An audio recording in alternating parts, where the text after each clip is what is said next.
So there's a few cool things that I'm going to start stitching together now that we've got some foundation. And so the one is that polarity chart I sent, and if not, you can look at it later. So Dr. Randall Stone went and drew out a polarity chart, and basically it's where the body is divided into 9 different segments, and it's divided via electricity. So we know we have the positive pole, we know we have a negative pole, and we know we have a neutral pole. And so the top of the head is that positive, like the face is considered the neutral, and the lower jaw is the negative, and then it kind of repeats. Mm-hmm. And so they always say the as above, so below is a big principle in all energy practices. And so again, it goes lower. So like the top of the chest again is positive, the belly is neutral, and then the pelvic region is negative. And then the top of the thighs are positive, like the knees are about neutral, and then the feet are negative poles. And so you can, based on when you're doing the breathing work, that's where the electricity will go. And so then I looked at electrocution stages, when people electrocute themselves, because when we do breathing, we activate the fascia, and the fascia is pressure electric. So we increase blood pressure, which puts pressure on the fascia system, causes the electricity to disperse. And so then, depending on how much electricity we have, so in the example of electrocuting, if we have 1 milliamps of electricity, which is the intensity, not necessarily the volts, we're looking at the amps, 1 milliamp leads to the tingling. And so based on his chart, you can see why the tingling happens always in the positive poles first. It's the yang response. Like when you touch what we call the hot wire, it's not the black or the negative wire that shocks you, it's when you touch that hot red one, because you're grounded. And so that's where the electricity is first felt. So like that's why we'll get tingling in the top of the head, because that's the positive pole. We can feel like a pain in the chest, because that's the positive pole. And we can feel like a pain in our thighs. Oh, my leg hurts, like IT bands, for example, the sides of the legs or the inner thighs. So those are the positive poles, and tips of the fingers, because that's again the positive pole. We don't tend to notice the negative ones. Those are sort of the achy. Instead of, we have painful and we have achy are 2 different responses. So the positive poles will be more painful, the negative poles will be more achy. And so when we do the breath work, all the electricity is going around, it's diffusing, it's basically self-grounding. We're creating our own like thunderstorm. And so a little bit of lightning bolts will ground to different spots, from a painful spot to an achy spot. It's all rebalancing. And so by using this chart, you can use it as a sense of awareness when you're doing your body scan to know what is happening in my body, what parts were out of balance and which ones are shifting back into balance, which I find is so cool. It's very universal, and it doesn't matter if you're like even a dog, a cat, or a human, they'll still have these segments.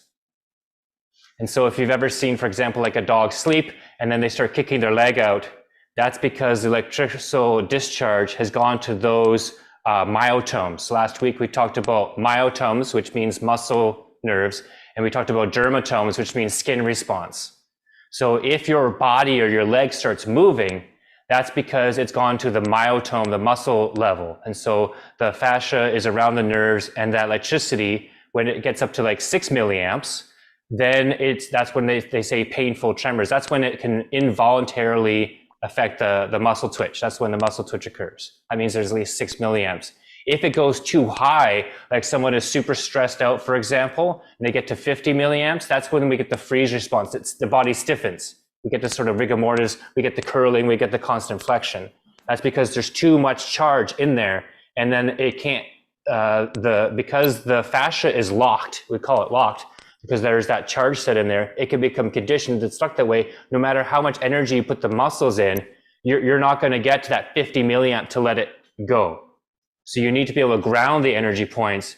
And so if it's, let's say, locked in the hand, that means there's a strong yang energy, too much electricity here, and we need to ground it with a negative pole, because that's what we're going to do. I can't touch a positive to a positive. So if the hand is locked, I'm probably going to want to touch the foot. And by holding one person's hand and their opposite foot, then I become the ground. And so as long as I know I'm grounded and healthy, I won't take on their pain or trauma. If you've heard some people saying, oh, I took on their energy, what does that mean? It just means that it went through your heart and you experienced it. You didn't take it on, it flew through you and maybe triggered thoughts and ideas. Kind of fun, right? Yeah. Really? Cool.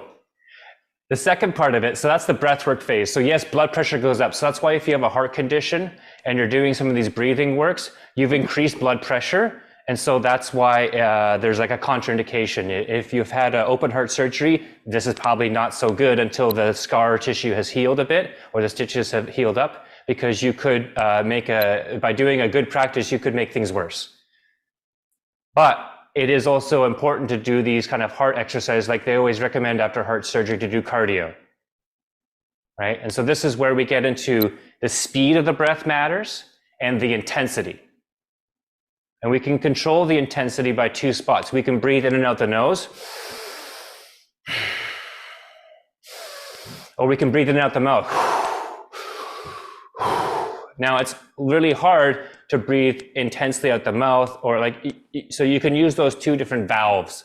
And then depending if you're like with a big open mouth or you're more like a straw, you can sort of regulate your intensity. And then you can control your rhythm with your counting.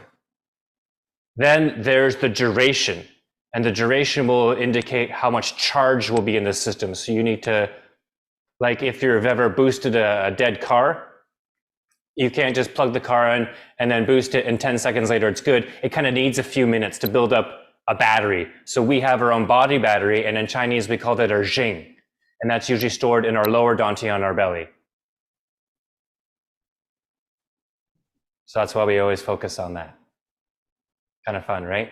When we're doing the breath holds, we're allowing carbon dioxide to build up.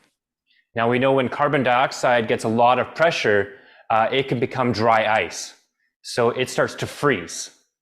And so that's why, although we said last time that a lot of carbon dioxide means warmth, eventually hot things start to get cold. And then cold things start to get hot. And this is sort of also triggers the pain response. So if we've touched dry ice before, sometimes it can feel painful, but also electricity can feel painful. But then we use like TENS machines, which send electricity, and that's therapeutic and not painful. But then we'll also use a defibrillator, like when they, to resurrect someone if their heart is stopped. And so electricity is good and bad, but again, intensity. When a defibrillator shocks, they're using, again, those milliamps. So this is why you can get the tingling, the buzz, and it can cause all the muscles to contract. When we do the breath hold, again, I said that builds up the carbon dioxide. So that's why if you've held your breath too long, you start to get that cold, you start to get the shivers and the shakes. That's the fascia's response because you've activated the vagus nerve. It'll vibrate in order to generate heat. So it automatically does its own, I got to warm things up. That's what the shaking is. And so the idea is once you get to the shaking response, you know, okay, I can just experience this, allow the shaking, and then you don't want to tense yourself up more because that lets to that no let go, like when you're being electrocuted and you can't let go. When I was electrocuted, if I just kind of tensed up and was like, oh no, and I panicked, it wouldn't have been any good. The difference was because I took a breath, I relaxed, and I was able to let go, which is very hard to do in the moment. But the reason I was able to do it is I had a bigger threat, is that I was afraid my brother was going to hurt me because I was doing it to get mad at him. And so I saw it, and so that triggered my fight or flight. So what happened? My adrenaline kicked in. So when the heartbeat gets to 160 beats a minute, like we talked about, it activates the adrenal axis, the adrenalines of the kidneys.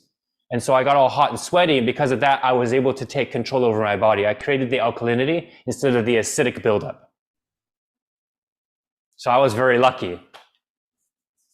Yeah, you could have died. I could have.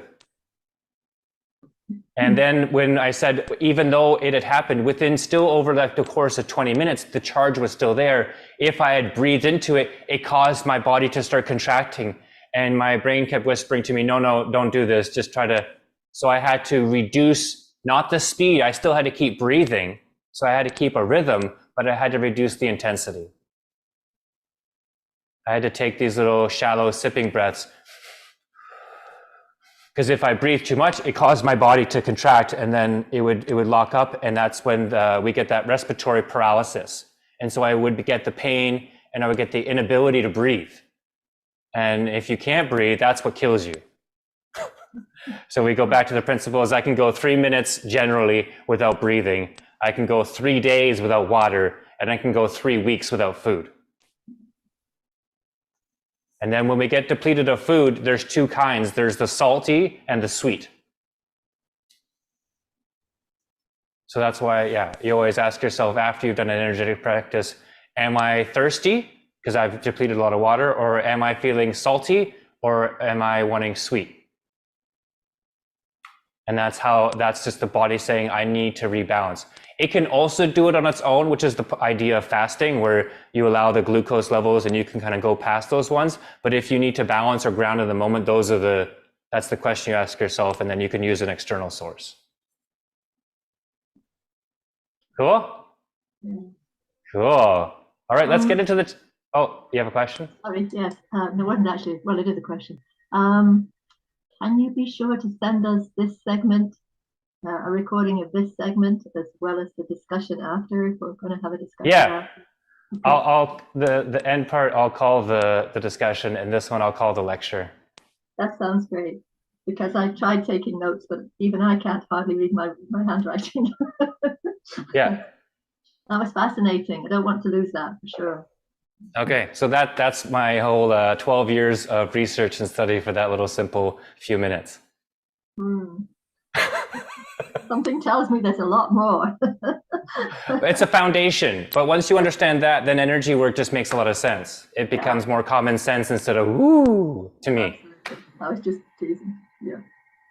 You know, someone can come to you with any sort of random, oh, I got a pain here, and you'd be like, well, and then you touch these spots, and you're like, oh, it's this, this, and this.